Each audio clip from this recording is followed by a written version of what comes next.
Perfect. All right. Well, thank you for being here. And how do I pronounce your last name? Acevedo. Acevedo. Okay. Yeah, some people say avocado, which I'm fine with, but yeah, no, it's not. It's not avocado. Acevedo. Awesome. Okay, so for our guests, I have Christina Acevedo here. She earned her Red Seal as a French cuisine chef in 1996 and her holistic nutrition certification in 2005. In 2018, she also received a certification for FMD, fasting mimicking diet, by Prolon, and has become an expert in TRE, time restricted eating. She started her own business in 2007, Honey and Vanilla. Before starting her own business, she had many awesome jobs in the food industry. Past lives include a cheesemonger. That sounds like a fun one. Train attendant at the Royal Canadian Pacific Luxury Trains, a personal chef to celebrity Jenny McCarthy and her son, Evan. I definitely want to ask about that. Christina is also a published author of the book, Two Little F Words, Fasting and Feasting, Your Way to Optimal Health. She hosts online cooking classes and optimal guidance appointments on Alzheimer's prevention, fasting protocols, circadian rhythm balance, endometriosis, and perimenopause. So wow, that's a lot. You've had a really rich and interesting career so far and so many fascinating topics. So we definitely have a lot of things to dive into. So maybe we can start with what led you down this path? How did you end up here?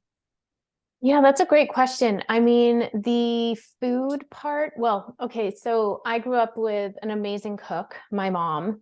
And, even when I was at school, I would call my mom and ask her what we were having for dinner. So I've always been obsessed with food. And after high school, I was trying to figure out what I wanted to go into, and nothing in university interested me. And so I found out that I could become a chef and go to chef school. So that's when I decided to, do my Red Seal as a French cuisine chef. And I just loved it. Like, I would go back to cooking school any day and just do it over and over again. It was amazing. And I thrived in high school. I didn't do so well, but in cooking school, that was my domain. That was my passion. And then after cooking, getting into the industry, I very quickly realized that it wasn't very female friendly. And that I started to create kind of this chip on my shoulder and having to protect myself many times in different restaurants and hotels and wherever I was working. I was always kind of looked down upon, and, can you actually do this job? Can you lift this big pot? And it just over the years became so, just really annoying. And I just didn't feel like I had to justify myself or prove myself anymore. So I said, forget it. I'm really interested in nutrition, knowing more about that. So I'm going to go back to school. And then when I finished my holistic nutrition, I combined my cooking and my nutrition background together. And then that's when I created Honey and Vanilla. And then I worked as a cheesemonger, which I don't eat dairy anymore, but that's okay. Fell in love with cheese. I can sell cheese like nobody's business. It's one of my passions, even though I don't eat it anymore. It's an easy set. Oh, it's so good. And real raw cheese, there's nothing like it. But while I was selling cheese, I met a friend that was a personal chef. And I was like, how do you do this? What are you doing? And she kind of showed me the ropes and told me how she created her own business. And I was like, sold, I'm going to do that. So I worked as a cheesemonger for many years until I created enough had enough clientele for my personal chef business. And ever since then, it's been almost 2 decades that I've been personal chefing for clients, just going to their homes and cooking their food for the week, or for the month, I'll cook frozen food. And, because I have the nutrition background, I can cook according to specific diets and all of that stuff. And with my book, Two Little F Words, that was created out of, as I say in the book, torturous enlightenment. My mom was diagnosed with Alzheimer's about 9 years ago. And I never thought I would write a book. I never thought I'd be an author. I never thought I had to share this message with people, but it just turned into what it is now. It was just really important for me after I learned so much for myself and how to prevent Alzheimer's for myself. I felt like it was really important to share that with other people and share really good, healthy recipes that are gluten-free, no refined sugar. And that's kind of where I am now. Yeah, that's amazing. That's a really cool path you went down. I definitely want to talk about the Alzheimer's prevention. Yeah. Before we go there, I do want to touch on the Jenny McCarthy and her son. How did Uh-huh. that come to be? Yeah, that was a crazy, beautiful opportunity.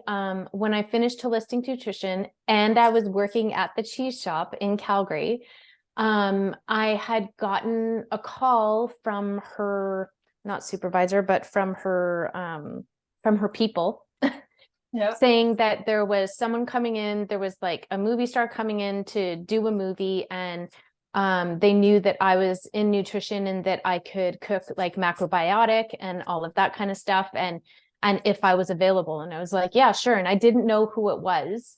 And they then after a couple of days of us talking back and forth and agreeing to certain things, they told me who it was. And I think it was for about a month, she was in Calgary doing a movie.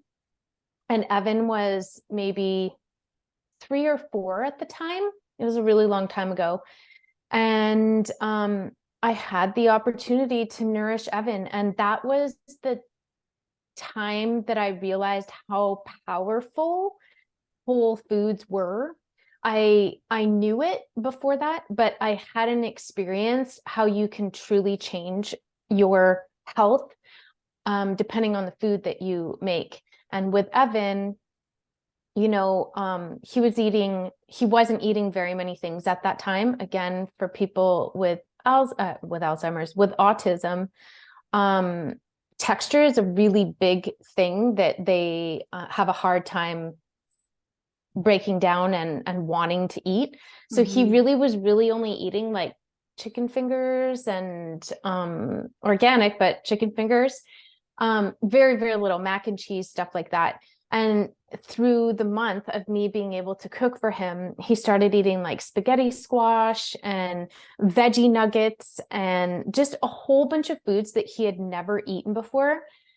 And the trust that I built with him was, again, that's just even a different topic, a beautiful thing. It took him time to trust me that I was there to nourish him and I wasn't there to hurt him in any way. So we would sit together, I would feed him, I would eat with him. And well, this is bringing back so many memories. I haven't thought about it for such a long time. Anyways, after being with him for a month and seeing how much his health improved, Jenny was like, please come back to LA with us. And Wow. yeah, and then the story goes on from there. But it was a beautiful experience, and I'm very grateful for that, because it made me realize how powerful whole foods really are and how they can change your health. Yeah, and maybe this is a good time. I was going to ask it later, but maybe this is a good time to just touch on kids and food. Like I've had such a struggle.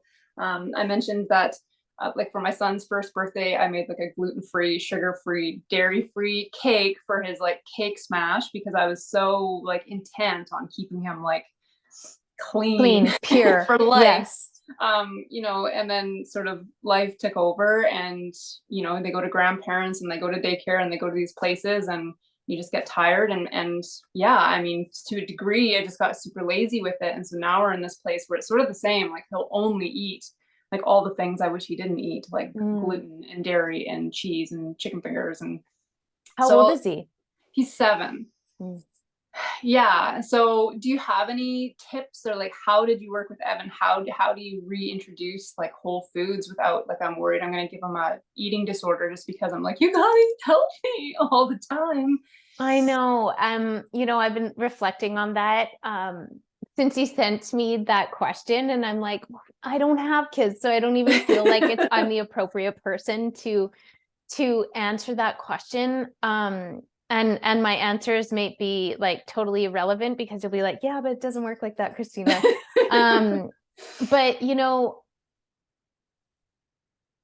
if I had a child, um, I would just continue trying to find ways to show them why the healthy option is better for them, and to get them in tuned with how they actually feel when they eat the bad food, if you want to call it bad food, or just like the non-nourishing food.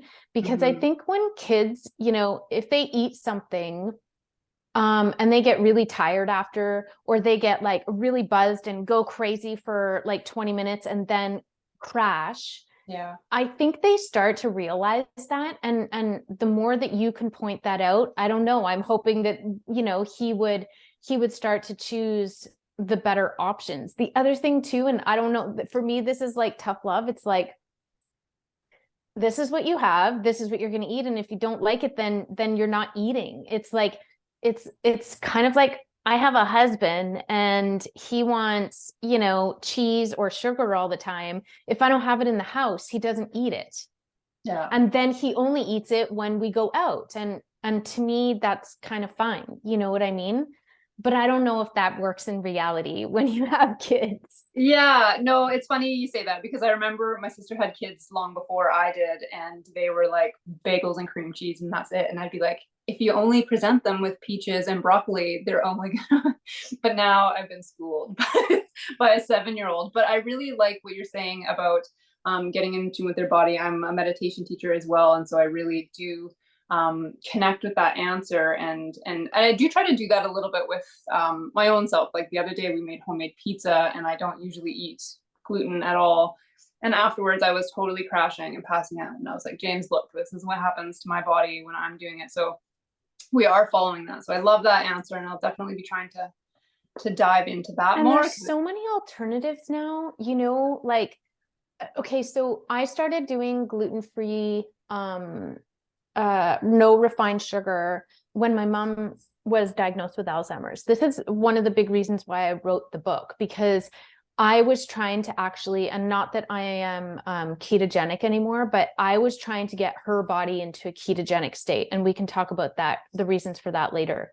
But so in order to do that, I had to start making recipes that had no refined sugar, or very and very little, like a little bit of maple syrup or a little bit of honey, no gluten. So I had to learn how to make really good quality gluten-free breads and wraps and buns and crackers and all of that stuff. It took me a really long time to get there. They tasted terrible at first, but now there's so many alternatives to really good quality gluten-free sweets and breads and pastas and stuff like that, that I don't think it's that hard to transition anymore. It takes a little bit of time getting used to baking gluten-free. Like when I bake I have a sourdough starter. I don't buy bread anymore. I make all of my own buns.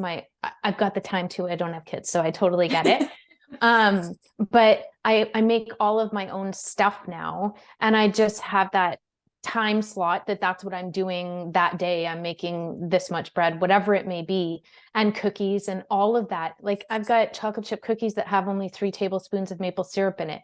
Your kids will not know the difference, you know? So a lot of the recipes in the book are, I think, would be really helpful for you actually. Yeah. And I don't think that the kids would realize the difference, because it still tastes sweet. And the texture is there too. A lot of the times when you go gluten-free, the texture is terrible. And yes, when you make gluten-free, especially baking gluten-free, things have to be warmed up after you've made them, like on the second day, third day, whatever, freezing. They have to be warmed up, or else they taste like cardboard and they kind of fall apart. But if you warm them up, they go back to their delicious, moist texture and flavor. And so over time, I've realized that. And I think just people don't know and have the time to dedicate to making, you know, a couple of batches of gluten-free, no refined sugar cookies every week. So at least you give them that alternative, and don't even tell them it's gluten-free, no refined sugar. Just like, look, you have a chocolate chip cookie. This is what you can have, you know? Yeah, and even carob chips, and with keto has brought so much like sugarless Yeah, ingredients. the whole keto sugarless kind of bothers me now, though, to be totally honest. Like I did keto for the first 6 months after my mom got diagnosed with Alzheimer's. My whole life changed for myself too, because I realized I was in a very critical time in my life where I could either go the way of developing Alzheimer's or go the complete opposite way. And what was the point of that? What were we talking about? Keto, Oh keto. yeah, so I did keto for 6 months. I felt great. I lost way too much weight though, because I'm tiny anyway. And I'm glad I experienced that. But to stay on keto, I'm not a stay on anything. It's just, for me, it's a balanced lifestyle. They're therapeutic diets, which I think would benefit anyone that has memory loss or memory problems right now. I would put someone on a ketogenic diet for that, to get them back into balance. But with all of the alternative sugars, a lot of them are really not good for our gut health. And when it comes to overall optimal health, and when it comes to Alzheimer's prevention, a lot of those sugars, we want to concentrate on our gut health, and they actually do the opposite. So I don't feel so good about the alternative refined sweeteners that keto uses, a lot of them anyway. How do you feel about stevia, or are there any good ones? If stevia is in its green form, its natural green form, which most of the time it's not, I'm okay with it. I don't like the taste of stevia. It actually tastes chemical to me. But if you use a little bit, I think it's totally fine. If you're going to use any alternative sweetener that isn't honey or maple syrup or coconut sugar, then yes, stevia is fine. But the whole the monk fruit with the what is it called? Erythritol, I think Oh it's yeah, called. yeah. That's not good. Not good. Not good for our gut. No. Maybe we can talk about the Alzheimer's a bit. It definitely runs in my family, so I'd love to know more about Alzheimer's prevention and, helping people with Alzheimer's or that path. Yeah, I would. It's my passion. So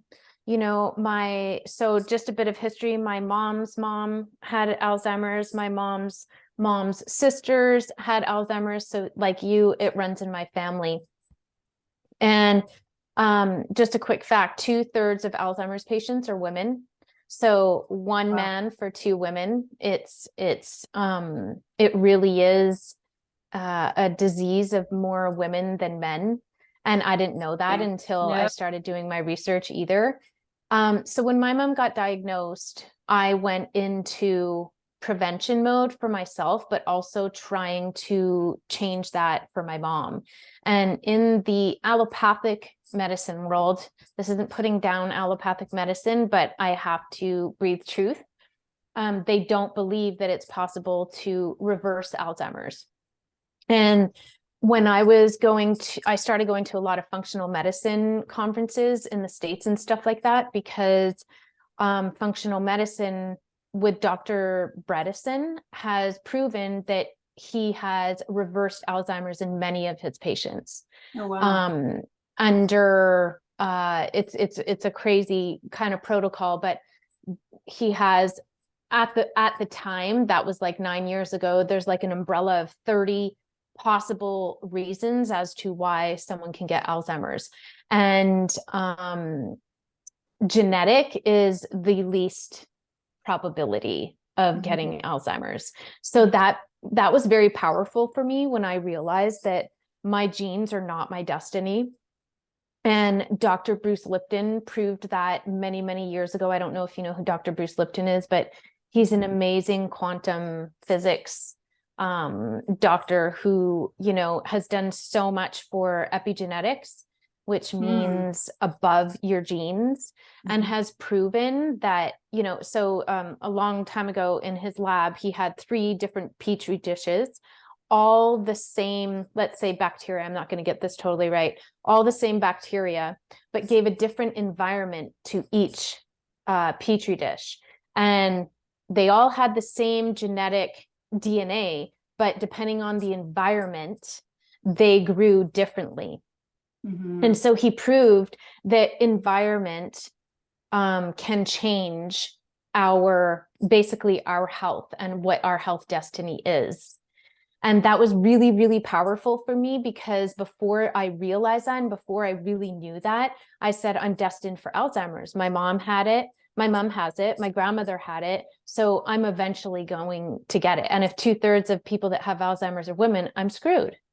And Mhm. so when I found that out, I felt like I had to scream from the hilltops and share that with people, and especially women, because it's genes are not our destiny. I also got a DNA test, and one of the biggest precursors to Alzheimer's is ApoE4. It's an allele on a gene.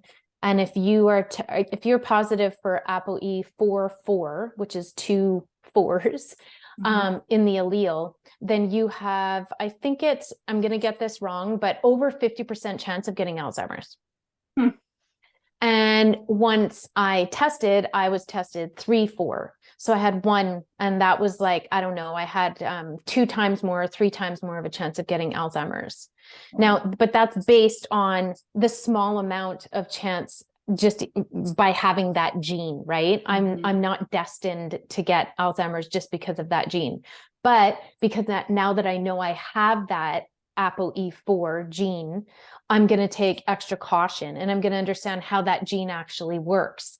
That gene works better because I have it. I can actually fast longer if I need to, which by fasting longer, I am able to get into something called metabolic flexibility, where I can use either glucose to fuel my brain and my body, or I can use ketones to fuel my brain. And for the last 9 years, I've trained my body to be metabolically flexible by fasting and eating, obviously no refined sugar, and eating in a smaller period of time, like 8 hours a day instead of the regular 15 hours a day. Mhm. And by doing that, I'm able to increase my health and reduce my chances of Alzheimer's. And so also for women, and I am I don't know how old you are, but I'm going to be 46 in a month. And I know this is a really critical time for my hormones. Right now, what's happening, I'm in perimenopause. So what's happening is my progesterone is going down. So is my estrogen, but my estrogen is actually doing this. So it's up and down, up and down, up and down. And then when you get into menopause, your estrogen goes way down. Mhm. Estrogen helps fuel the neurons in our brain. Interesting. So this is me correlating, but many women that start to go through perimenopause start to get anxious. They start to get depressed. This is the low estrogen, the low progesterone. This is what's happening. We go to the doctor says you need to go on an antidepressant. They don't get to the root. They don't check hormones. They don't see what's actually going on. They just put you on antidepressant. Antidepressant increases our chances of getting Alzheimer's in the future. That's really interesting. Actually, I interviewed Dr. Andrea Rayburn. I don't know if you know her. She was my first guest, and that's what she said was we talked about sexual health, and she said if you go to the doctor for low libido, the first thing they'll do is put you on an antidepressant. Like, Yes. what? Yeah. Insane. And some women need it, maybe just for a little bit, so that they can get back to their normal self and then be able to do all the other things that they need to do in order to get to that route, right? I completely respect and understand that sometimes people have to go on it, but they also need to understand the risks that are involved in that. And so I try to encourage women to get their hormones checked so that you know, they don't just automatically go on to an antidepressant and think that that's what is going to solve the issue. Estrogen kind of has a bad rep, being that it causes breast cancer, and that if you have too much of it, I completely understand that. I have stage 4 endometriosis. I normally have way too much estrogen circulating in my system, so I'm always trying to find ways to remove it. But also there's that balance, that fine balance of having to make sure that you've got enough progesterone, but also estrogen in these times and when you're in menopause. I know when I go into menopause, I will probably be supplementing with bioidentical estrogen and progesterone, never go on estrogen on its own. So for women that are going through perimenopause that have a lot of the symptoms, the anxiety, the sleepless nights, the depression, the thing that could help the most is actually bioidentical progesterone that you could get. They also call it prometrium, that you could get prescribed by your doctor, but a lot of allopathic doctors don't believe in it, and they would rather put you on birth control instead of on bioidentical progesterone, which is super frustrating. And if we don't have enough progesterone, so like in our perimenopause years, sometimes we have periods, sometimes we don't. We could go months without a period, and then we could go every 2 weeks we have a period. That bioidentical progesterone can help balance that and keep that in balance. And progesterone is really calming. It helps us sleep really well. It helps calm us down and keeps us sane and balanced. And so imagine the first hormone to go in perimenopause is our progesterone. And that's why so many women start to feel crazy around this time. And, you know, perimenopause can start from early 40s and it will go until menopause, and who knows when you're going to start menopause. The best way to find out if when you should start menopause is asking your mom when she went into menopause. Mm-hmm. And the whole getting hot flashes in perimenopause, that's not the ovaries doing that. That's the brain. I believe it's the hypothalamus. Let me see, do I have that? I like to always know. Oh yeah, it is the hypothalamus. So the hypothalamus is in charge of regulating our temperature. It's not our thyroid, actually. The hypothalamus helps regulate our thyroid, and then that regulates our temperature. And when estrogen drops, the hypothalamus is in alert, must heat up body and give a hot flash or hot flush. So it's happening in the brain. It's not happening in our ovaries. It's actually starting in our brain. So when estrogen goes down, and the sleepless nights can also be low estrogen as well. So all of these symptoms that we start to get in perimenopause, most of the time is not going to be solved by an antidepressant. It's going to be solved by balancing our hormones.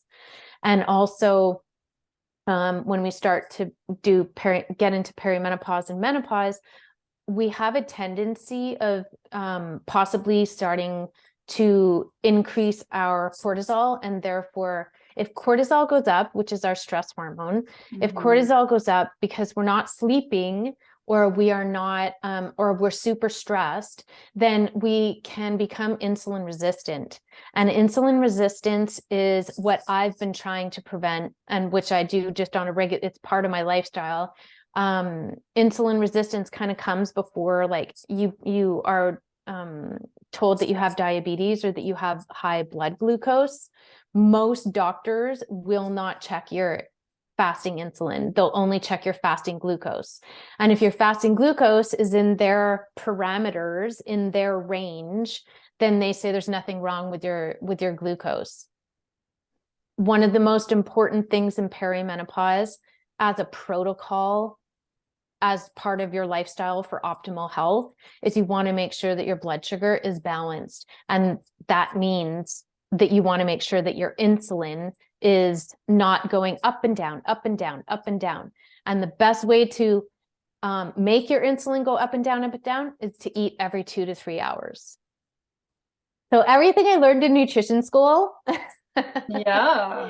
is in this for this specific instance is not It's just not right anymore. We've learned way too much about blood sugar balance and how important it is in perimenopause, because that's when we start to gain a little bit of more weight, or have that possibility of gaining a bit more weight and feeling bloated, and all of the symptoms that women start to get with perimenopause. A lot of that can be, if you can just balance your blood sugar, you will hopefully have less symptoms. And sleep is another really, really important thing to pay attention to in order to balance blood sugar, but also in order to clean out your brain. When we sleep, we have something called the glymphatic system, not lymphatic, but glymphatic system. And what happens when we sleep, when we're in a certain state in our sleep cycle, our cerebral spinal fluid comes into our brain. Our brain cells shrink by 60%. The cerebral spinal fluid comes in and starts to flush out all of the debris from that day, add things in, take things out. It detoxifies. It literally detoxifies our brain every single night. And so if we don't get a good sleep, then that cerebral spinal fluid has not been able to do the job that it needs to do every night. Wow. And if it doesn't do that every night, it adds up, it adds up, it adds up. The years go by, the years go by. And then therefore you can start to begin to create more plaque in your brain, decrease the chance of being able to produce melatonin. If you don't have enough progesterone, you can't produce enough melatonin. Like, everything is connected, right? So by balancing your blood sugar and honoring sleep as a priority, you were doing two free things.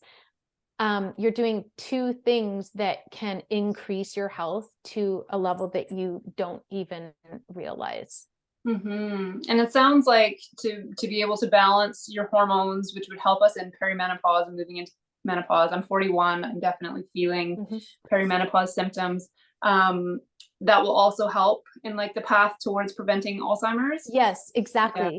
Exactly. Because, you know, I don't know if it's been totally proven yet that if we don't take care of ourselves in our perimenopause years, that it it kind of has been correlated by Dr. Mosconi, that if we don't take care of our brains, literally in perimenopause years, we increase our chance of getting Alzheimer's by a huge percent. Now, have we completely proven that low estrogen causes Alzheimer's? I don't know. I'm not going to put that statement out there, but I know inside of me, my intuitive female being, yes, absolutely. So if our estrogen is not being taken care of in these years and then in menopause, we have a much, much higher chance of getting Alzheimer's. And not even just Alzheimer's, heart disease. Heart disease is the #1 cause of death for women, I believe, anyway. And Alzheimer's is #3. It's probably #2 now, to be totally honest. It's really crazy. And the other thing is that all of 99.6% of Alzheimer's drugs have failed. And most of the drugs are tested on men. Birth control was tested on men. Of course it was. Not on women. Our brains are completely different. As similar as we are not the same. I believe we have like a longer intestinal system as well. So we are not the same. We can't, things have to change so much. We have to start doing clinical trials on women for women's issues, not on men for women's issues. It's just, it's mind-blowing to me. We age differently. And it's not talked about. The hot flashes, the depression, the anxiety, all of that is said to be believed that it's just normal. It's not normal. It's not. And this is so systemic into so many things. Like I've talked to women in business, and you know, even just like the capitalism and like the 9 to 5 is based on a male hormone cycle, whereas we're obviously a 28-day hormone cycle, and that just doesn't work for us. And so we get this stigma of women in business and we're too emotional and all of these things. There's so many things just rooted in that. error of, you know. So much. And we just try to push through it and betray our moon cycle, and you know how we are really made, and what we should, how we should really be following that cycle. Even, you know, just to touch upon our cycle, when we begin to bleed, our estrogen and progesterone is relatively low, right? That's the time to go inward. That's the time to be quiet. That's the time to don't make decisions. don't go to the gym and go hard. Fasting is actually great when you start to bleed, because both hormones are low. It's a great time to fast longer. If you're normally doing 16 hours, do 24. Go for it. It also, because it helps reduce inflammation, reduces pain, just allows you to flow, right? Mm-hmm. And then, well, after about day 7, most women are done bleeding. And from like day 7 to maybe day 12, these are just like, you know, not specific numbers or dates, but from, you know, when estrogen starts to rise, you feel good, make decisions, you book that meeting, you do that talk, you go to the gym, you go hard, everything feels great because estrogen helps build. I've noticed that when my estrogen is low, going to the gym is so hard, so hard. I'm not building muscle like I used to. I'm just not. Yeah. So I know that, and I'm trying to add things in like red maca in order to help balance my hormones as well and keep that estrogen at a healthy level. And then when we get into that very specific, those little, a couple of days of ovulation, that's when progesterone kicks in and starts to do its job. And so if we don't have enough progesterone, we are not going to ovulate.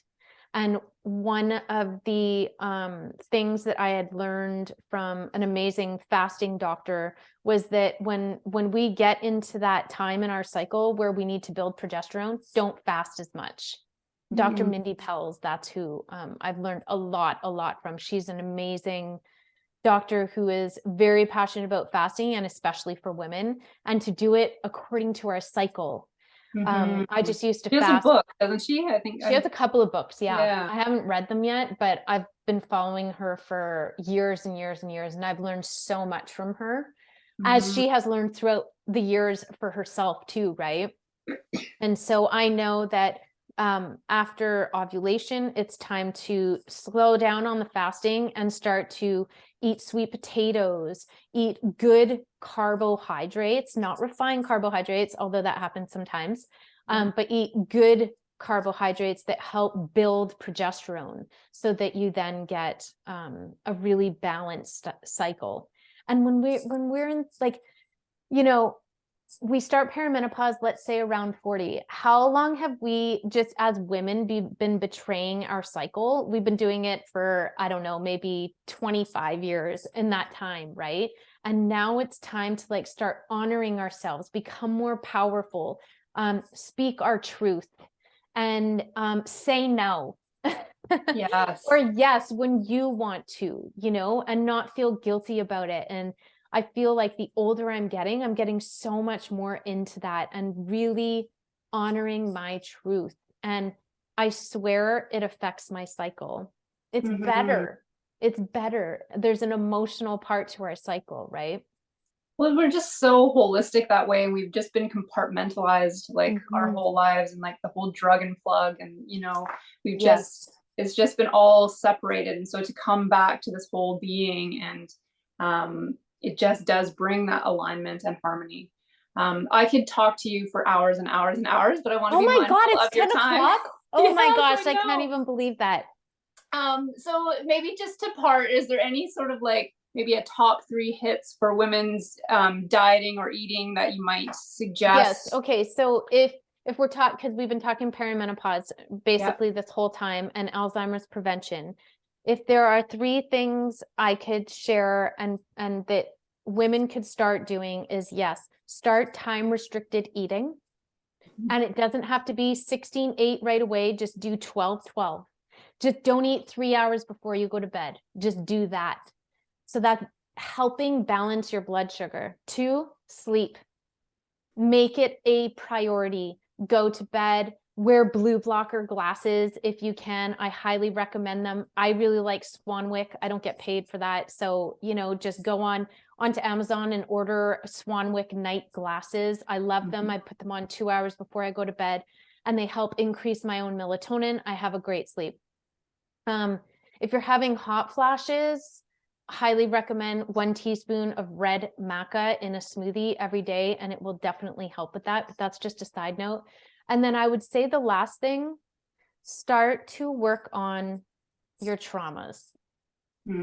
Start to work on your inner self, because I think through my experience and the experience I am going through with my mom, there is so much trauma that we don't deal with and don't think is a big deal, and we minimize so many things that have happened to us in our past that we don't think is that big of a deal, but it was and is for our inner self. And if we can start to break those down and heal them, I think that we have a much better chance of living our 50s and higher in a much more balanced and holistic and non-betrayal way, and that we can finally just like live for ourselves instead of for the way, well, men want us to live anyway. Definitely. That is amazing. Thank you. I regret having to delay our start time. I wish we could keep going, and I hope that you'll come back. So I would love to talk I would further. love to. I just have so many more things to say. So please, and if you want my book, I don't even have my own book right now. But you can order it on Amazon. There's many stores on Vancouver Island and in Calgary that sell it, but it's called 2 Little F Words: Feasting and Fasting Your Way to Optimal Health. And yeah, please just share the message. That's all I want. I want women to know that it's not the end. It's only the beginning. That's beautiful. Thank you so much, Christina. I will send you some follow-up notes here, but I'll let you go. Okay. And thank you again. Thank you. Okay.